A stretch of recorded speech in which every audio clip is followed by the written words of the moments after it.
প্রায় কত যুগ পরে টাইগার শ্রফের সিনেমার অ্যানাউন্সমেন্ট দেখে যে ভালো লাগছে তা আলাদা করে বলে বোঝাতে পারবো না।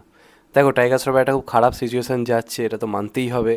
সে একটা নিজের জায়গা তৈরি করেছিল, পরপর ব্যাক টু ব্যাক হিট দিচ্ছিল এবং কোথাও গিয়ে একটা নিজের আলাদা স্টারডাম ক্রিয়েট করেছিল, যেটা ওই জেনারেশনে যারা যারা এসে তাদের মধ্যে হায়েস্ট ছিল। এরা সবাই ভেবেই নিয়েছিল যে টাইগার শ্রফ নেক্সট সুপারস্টার হবে, কিন্তু অ্যাকশন ঘরানার কাজ করলো, সেই কাজগুলোর মধ্যেও কোনো নতুনত্ব ছিল না, যে কারণে সিনেমাগুলো দেখার জন্য লোকে এক্সাইটেড হবে এবং বাগি 3 এর টাইম থেকেই রীতিমতো কিন্তু ডাউনফল শুরু হয়ে যায়। একটা ব্যাপার ভেবে দেখো, টাইগার শ্রফের কিন্তু ক্রেজ ছিল বলেই বাগি 3 মতো খাজা কাজ নেগেটিভ রিভিউ পাওয়া সত্ত্বেও 100 কোটি কাছাকাছি কিন্তু বিজনেস করেছিল, যেটা এখনকার দিনে কল্পনাও করা যায় না। প্লাস ওই সময় প্রায় কোভিড এসে গেছে এরকম একটা অবস্থাও কিন্তু কোথাও গিয়ে ছিল। এটা আমরা লক্ষ্য করে দেখলেই বুঝতে পারবো।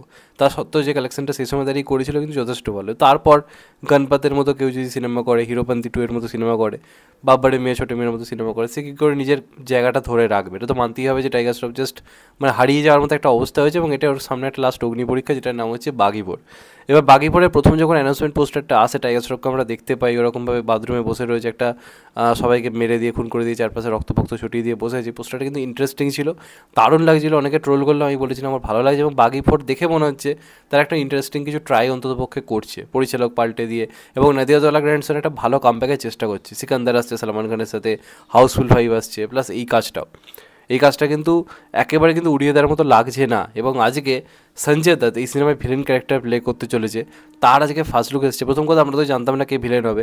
তো টাইগার শ্রফ ভার্সেস সঞ্জয় দত্ত ব্যাপারটা কিন্তু পুরো জমে খির, এবং এখানে সঞ্জয় দত্তকে কিন্তু চরম ভয়ঙ্কর শয়তানের মতো কিন্তু লাগছে। এখানে যে লুকটা দিয়েছে আমরা দেখতে পাচ্ছি, একটা মেয়েকে কোলে করে নিয়ে সঞ্জয় দত্ত এখানে বসে রয়েছে, যে মৃত অবস্থায় রয়েছে, এবং সেই লাশটাকে কাঁধে নিয়ে এখানে সঞ্জয় দত্তের ক্যারেক্টারটা হচ্ছে চিৎকার করে উঠছে। তো সঞ্জয় দত্তকে কিন্তু দারুণ ভয়ঙ্কর দেখতে লাগছে।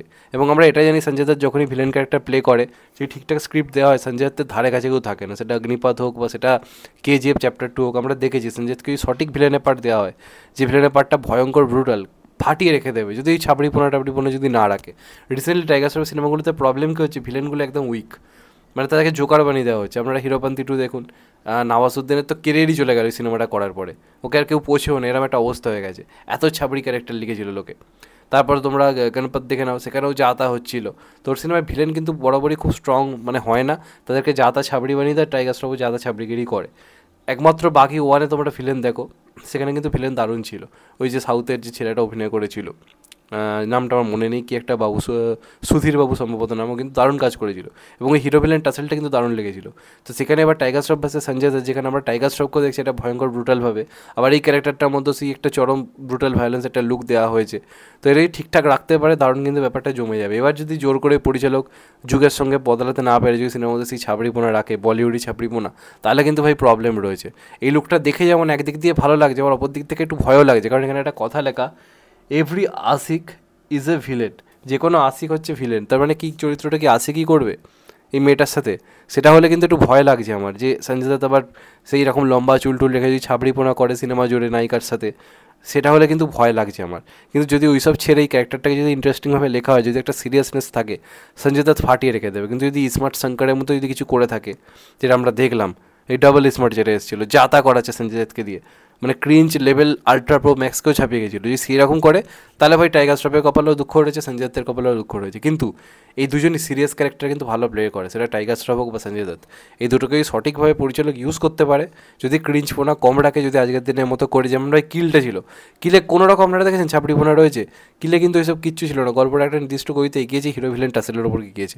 এখানে তো হিরো ভয়ঙ্কর, ভিলেনও ভয়ঙ্কর। সেটাকে ঠিকঠাকভাবে ওই ছাবড়িপোনা সরিয়ে রেখে যদি পুরোপুরিভাবে সিরিয়াসনেসের ওপর রাখেন, আমার মনে হয় কিন্তু এই কাজটা ওয়ার্ক করতে পারে। হিরোর লুকও মারাত্মক লেগেছিলো, ভিলেন লুকও কিন্তু সারপ্রাইজ করছে। এবার দেখা যাক পরিচালক কীভাবে সিনেমাটাকে বানায়। সেপ্টেম্বরে তো রিলিজ করছে পরের বছর। আমি তো খুবই এক্সাইটেড রয়েছি কাজটা নিয়ে, বহুকাল পরে টাইগার শ্রফের কোনো কাজ নিয়ে এক্সাইটেড রয়েছি। তো দেখা যাক আলটিমেটলি কেমন হয়। তো তোমাদের মধ্যে Sanjay Dutta as a villain কেমন লাগছে, এবং টাইগার শ্রফ ভার্সেস সঞ্জয় দত্ত দেখার জন্য তোমরা কতটা এক্সাইটেড, অবশ্যই কিন্তু কমেন্ট করে জানিও। চ্যানেলটা নতুন হলে চ্যানেলটা সাবস্ক্রাইব করে দিও, and get the bell icon. ভালো থেকো সবাই, টেক কেয়ার, নমস্কার, আবার দেখা হবে। এখন তো বাই, সবাই ভালো থেকো, সুস্থ থেকো, নমস্কার, টেক কেয়ার, আবার দেখা হবে।